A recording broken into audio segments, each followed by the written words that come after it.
kino kinkakatako okukyogera wano nga twerekera Ssegirinya. Bangi kummwe muli mu kwebuuza kigenda okuddako. Tumanyi bulungi nti akakiiko k'ebyokulonda kagenda kulangirira nti tulina okuzzaawo omubaka. Tumanyi nti Ssegirinya anakyalinze, naffe tunakyalinze, n'ekibiina kinakyalinze. Abantu bangi tetusobola kufeiringa, tetusobola kulemwa kufuna muntu agenda okutuukiriza ebigendererwa bya Ssegirinya. Naye njagala obategeeza olwaleero nti tugenda kugoberera prosesi yaffe enjerufu, n'okusingira ddala prosesi yaffe eyo egenda kuba nga egaidingibwa maanyi g'abantu. Tuli people power, twali people power, tukyali people power, era tugenda kusigala nga tuli people power. Muganda wange Ssegirinya lwana. Olunaku lw'eggulo twapostinze video nga tulaga ebyabadde mu kuziika kw'omugenzi Honorable Ssegirinya. Ngenda kiddamu Allah amuwumuze emirembe amwejjana, tetugenda kulekerawo okumukweda dduwa. Video yabadde eggwa nga tumaze okushuuti nga tugipostinze, naye nkugamba kirako ebintu bya Honorable Ssegirinya biwedde. Wanzemu n'oŋŋamba tebinnaba, bitandika butandisi. Olunaku lw'eggulo wadde wayiseewo essaawa 12 nga baakaziika omugenzi, ne wavaayo abantu bayitirivu nga baagala kifo kye. Mu video olunaku lwaleero nzize n'ekibuuzo kimu: tetwanguye, tetupapye, omugenzi tanaba na kuvunda. Allah nsonyi okukosa olulimi bwe lutyo, tanaba kumala wadde wiiki mu ttaka nga twogera ku kumureplacinga. Twalabye abantu bangi baavuddeyo, mwabaddemu Namwandu. Maama yavuddeyo n'arecommend nga gwayagala dde mu bigere by'omugenzi. Mu video y'emu tugenda kuzannyira abantu ab'enjawulo abaavuddeyo nga bava mu NUP, bava mu NRM ne parties ez'enjawulo, ne ba independent nga beegwanyiza ekifo kya Kawempe North. Ngenda kuddamu nkubuuze, tetwanguye, tetupapye, lwaki ebintu bikola mu bwangu bwe tuti? Katandike video. Embeera tetumanyi weegenda kutambula. Kuno bagasseeko n'okusaba bannakibiina kino okuwa abadde omuyambi wa Ssegirinya Alex Luwamba kaadi y'ekibiina mu kulonda okw'okuddibwamu asobole okufuuka omubaka wa Kawempe North. Buli kimwalisi Ruswa Luwemba abadde akikola bulungi, bwe njagala bannakawempe North mbasaba mumuwa akalulu. Nkimanyi kino ekifo tulina okireplacinga. Kawempe North erina okubeera represented. Naye ne Electoral Commission tenakuvaayo kulangirira. Tulabanga ebintu bitandise okuhappeninga mu background. Twanguye. Nkubulira ekyennaku ekiriwo, bw'ofa obulamu bw'abantu bw'olese bugenda mu maaso. Bw'ofa abantu bagenda kulya emmere ku lumbeerwo, abantu bagenda kwebaka, obulamu bugenda mu maaso. Kiro ekyennaku ekisinga okubeera mu kufa. Nandyagadde okugamba bannange nga mwanguye ne maama w'omwana akyakaaba, naye ate maama kennyini naye atandise ekiddako. Because at the end of the day tubeere realistic. Kugamba ali mu campaign. Saba giyita campaign, tubeere realistic, obulamu bulina okugenda mu maaso. Lwaki twagala giyita campaign? Avuddeyo mu bigambo bye. N'akugamba tulonde ono. Abadde recommending, abadde nga nominating, probably alowooza ne chance ye esembeeyo okufuna bannamawulire. So ndowooza yange ayagadde ako akayiseewo akateekeyeeyo. Obulamu bw'abantu bw'olese emabega bugenda genda mu maaso. Sikiwa nti waliwo time frame eyagambibwa nti tusooke tulinde omuntu ono amaleyo ennaku 2 mu ttaka tulyoke tutandika okulowooza. Abantu beepikira ekifo kya Ssegirinya nga Ssegirinya baakamulonda. Abantu beepikira ekifo kya Ssegirinya bwe bamutwala mu kkomera n'alwala. Okitegeera? Eno enteekateeka, it's not new. Sigamba nti yakabeerawo, ebaddewo mu pipeline. Lwakuba nti abantu bavuddeyo ne bagamba kati katukyatule, kati katukiteekeyo. Naye ate tetwerabira. Politics is a dirty game. Ne bw'osula naye tomwesiga mu politics.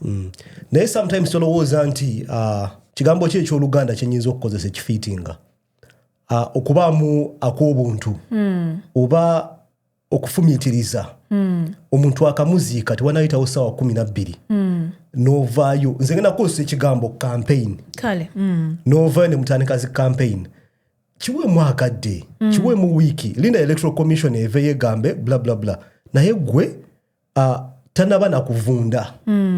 bakamuteekako ettaka iri fresh n'enkuba tennatonya okuexpressinga interest si kibi naye mu video nenyini ngenda kuzanyira abantu nga batandise okukola groundwork nga bali ku ground bayita mu bantu ate nga tebaswala bali mu kamera kugamba natudde wali ne mbatunuulira muli n'endowooza omuntu yenna ekitegeeza asobola okubeera mu mbeera eno yes oyinza okufa olunaku oluddako ng'abantu beegwanyiza ekifo kyo waliwo kana akantu kentera okulaba ku internet yeah.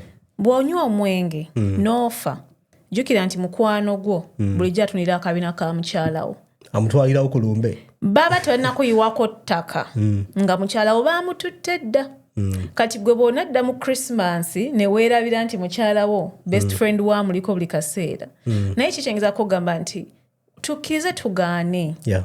obulamu bw'abantu bugendagenda mu maaso gw'oyinza okuba ng'olina ak'obuntu akagamba man kansoke mbikkirireko naye ate waliwo omuntu abadde yeegwanyiza ekifo kino waliwo omuntu eyeesimbawo ne Ssegirinya mu primaries waliwo omuntu eyagala ekifo n'alemwa n'okugenda mu primaries bonna babadde beegwanyiza ekifo kyekimu so oli atudde emabega n'agamba bwe nnaalwawo oli n'ansooka leka nze aba akola ki nze aba asookayo tuli bantu banjawulo abamu bagenda kugamba kankirinze kubanga kyemmanyi tebannaggwayo naye ate tetwerabira osanga bano abantu okufuna obuvumu okuvaayo basinzidde ku maama maama bwe yavuddeyo n'atulaga nti omanyi bino ebyokukungubaga tukirize tugaane we have to move on kati katunoonye omwana omulala anaafunira ekyokulya then wani wagamba olaba nannyini mufu taswadde kuvaayo n'akola ki n'akyatula kati olwo ffe ate ekyasinza okunneewuunyisa nti omu ku bannamwandu b'omugenzi naye ya expressinze ki interest naye ng'ate tulaba maama tokyagikubye muntu mulala maama tasapootinze namwandu sijja gamba tasapootinze naye mu bigambo bye yabaakinze omuntu omulala namwandu yavuddeyo n'agamba yakisobola ayagala continuinga n'emirimu gy'omugenzi kanguzanyire video. By name, I'm Twahira Akandinda, a wife to the late Honorable Ssegirinya Muhammad, and I'm a citizen in Kawempe North constituency, the mother to Ssegirinya Ibrahim. And I wish to take this opportunity to address the whole world and everyone in the constituency and everywhere. I've been there during the time of jail, running up and down. So I wish to take this opportunity to address to you that he left a big role for me to handle, especially on the side of politics. And I wish to inform you today that I have a feeling, a great feeling of taking up his position in the Kawempe North constituency. I beg everyone that has been supporting him in his favor to favor me. Kusaidi emu tuina mama akugamba londono. Kusaidi eri tuina namwandu avuddeyo akugamba yakyewulira. Kusaidi eri endala triangle nju complaining akati. Kusaidi eri endala tuina NUP. His Excellency akugamba bana charinga omugenzi anacharinga naye tugenda following a process. Olowooza tetugenda funa mwana collision nti namwandu ajja kwagala bamuwakalulu akuba ali namwandu wa Ssegirinya. Mama ajja kwagala balonde omuntu gwa recommendinze. Lwakuba yababeererawo muki mu bulwadde mu mbeera omugenzi gye yalimu. Tulina side ya NUP eyakugamba nti ye egenda following a protocol, egenda following a procedure, abantu bajja kusalawo people power.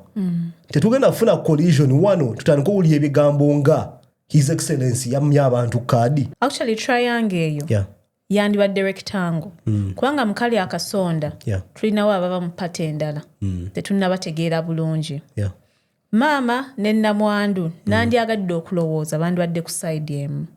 Naye namwandu omanyi ku lwaki mwagadde? mukazi akakaalukana oba it's the right word naye nga amanyi kyayagala tatidde nti nazaala amutudde kumpi kubanga niyabadde interview emu tatidde nti abantu banaakiraba batya amanyi kyayagala naye nga atugambye Ssegirinya yamulekera role ey'amaanyi politically so kirabika waliwo akaseera nze ndowooza yange omugenzi yamugamba omanyi kino ekintu okisobola nga Bobi we yatugambye mu ntandikwa Ssegirinya alina abantu be yamentaringa Nuupu erina abantu be yamentaringa osanga namwandu y'omu kwaba abantu Ssegirinya be yamentaringa. Nze issue yange yeeno mu bino byonna ebigenda mu maaso singa NUP evaayo neewa omuntu kaadi oba flag saagala abantu bavayo bagambe nti bamya abantu kaadi. I'm sorry kino kigenda sounding mean naye politics oba MP wa Kawempe North agenda okuddako saagala efuuke inheritance. Tugenda kulonda omuntu because adeserving okubeera mu kifo ekyo. Of course. Singa encha NUP evayo negamba nti namwandu to deservinga ne batakuwa kaadi oba buwagizi saagala bannayuganda baveeyo batandika okugamba nti NUP eyisa bubi. Njaga mutunye broader picture wano ekifaananyi ekinene nti NUP is a political party. Yes, Honorable Ssegirinya yafudde yali MP musufu nnyo naye NUP eri obliged oba erina obuvunaanyizibwa okufuna omuntu agenda okuweereza bannakawempe. Saagala kifuuke inheritance nti lwakuba Honorable Ssegirinya alava mu family eno oba nti wakolako naye bakuwe kaadi bannakawempe bakulonde based on that fact. Kina kubeera merit. Singa akaseera katuuka ne wabawo primaries oba nga bannakawempe bakulonda sandiyagadde balonde muntu lwakuba nti alamanyi Honorable Ssegirinya. Sandiyagadde balonde omuntu nti lwakuba yali close ku Honorable Ssegirinya omugenzi. Nandiyagadde balonde omuntu agenda okusavinga adeservinga nga Ssegirinya bw'abadde akola. Exactly, yengeri yetugenda okukulaakulanyamu eggwanga lyaffe. Oyo politics mukadde nnyo owa inheritance owa deservinga kubanga taata wange afuga nange nnyina okufuga ebintu ng'ebyo tulina okuva mu oyo politics to moving forward. Oneewunyisizza omanyi ku lwaki mbadde manyi bannayuganda by now obamanyi eno kanjiyite prophecy omwami maama gwalonze oba namwandu ne batayitamu bino bye bigambo bigenda okubeera ku internet. Bobi Wine yali tayagala Ssegirinya olaba ne namwandu teyamwadde card. Bobi Wine yali tayagala Ssegirinya olaba teyasapootinze muntu maama gwe yalonda. Those are the words eno prophecy nkitaddeyo. We buzibidde olwaleero ng'abantu 8 bamaze okuvaayo okuvuganya ku kifo ky'obubaka wa Kawempe North ekibadde kikiikirira omubaka Muhammad Ssegirinya yaziikiddwa olunaku lw'eggulo. Terefayina weetuukidde Kawempe nga banna National Unity Platform babiri okuli Magala Umaru kw'ossa ne Salimu Sserunkuma batandise dda okutalaaga ebyalo era buli omu awera nti yasaanidde okudda mu bigere by'omugenzi Ssegirinya. Okawulidde ako batandise okutalaaga ebyalo meaning bali ku ground. Omuntu sooka omwakadde linda pate eveeyo ekuwe pulaani eddako tutandika ku actinga nti oli ku ground onyonya bululu ng'omutana nakuvunda tewanakuyitawo ssaawa 12 ekitegeeza batandika okikola olunaku lwe yafa. Eyo batadde wala batandika okikola bwe twalaba Ssegirinya bwe yafuna card Ssegirinya n'ayingira parliament. Opposition saga jita opposition naye amusikira bwe yatandikira okunoonya akalulu. Yatandika okukola groundwork. Yes, ebyembi Ssegirinya bwe yalwala waliwo lwe yalwalira akabanga nga kawanvu awo nekisukka lwakuba nti osanga abannamawulire tebaabikwata naye ng'oyinza osanga nga eyo period yonna waliwo abadde bakuba campaign. Nsuubira nti Kawempe mumanyi. Ekyokubiri mbadde mukunzi nti amazima ddaba nti nno betuli nabo muleesi osoboza obuholdinga tiketi mbuyina byenkozeeko bannakawempe bisobola okweyogerera ebyange si byakwogerera. Buli omu awera nti ekibiina kya NUP kyamukwasizza bendera ku mulundi guno era batulaze we bagenda okussa amaanyi nga balondeddwa. Kawempe mwembeera ate ninamu n'emirimu gyange. Kawempe alina ebizibu bingi twaliza wamu. Okusooka tebyobulamu mu Kawempe si birungi. Era kyova olaba Honorable Ssegirinya bintu byasookerako yasooka n'agula ambulance oluvannyuma n'ateekawo ki n'eddwaliro. Naye for now tugenda kusooka kufokasinga ku projects eza muganda waffe the Honorable Ssegirinya ze yali yatandikako. I'm sorry you agreed. Ogwo mululu njagala abampuyiza bantegere bulungi okweexpressinga interest kiri okay. Oyinza okuvaayo n'ogamba neegwanyiza okwesimba mu kifo ekyo Kawempe North naye ate okugenda n'okola ground work n'otalaaga ebyalo ekiri different kyanjawulo nnyo whether oli wa NRM FDC NUP kiraga greed kiraga omululu abantu baleke ba expressing interest batandika okunoonya obululu kubanga essaawa yonna tugenda kubeera mu campaign kyannako saagala kugamba nti kiki naye tukkirize tugaane tulina okugenda ku step eddako kyaka kino kinsuseeko kambuuza abatulaba njagala mumpe endowooza mu comment section wansaawo olowooza kituufu omuntu omu okuvaayo n'agenda n'akola ground work n'atandika okutalaaga ebyalo nga ne Honorable Ssegirinya tanaakuweza ssaawa 12 mu ttaka tebakedde nnyo bandikiwaddemu wiiki oba akaseera mpe endowooza mu comment section wansaawo tujja balaba mu video eddako peace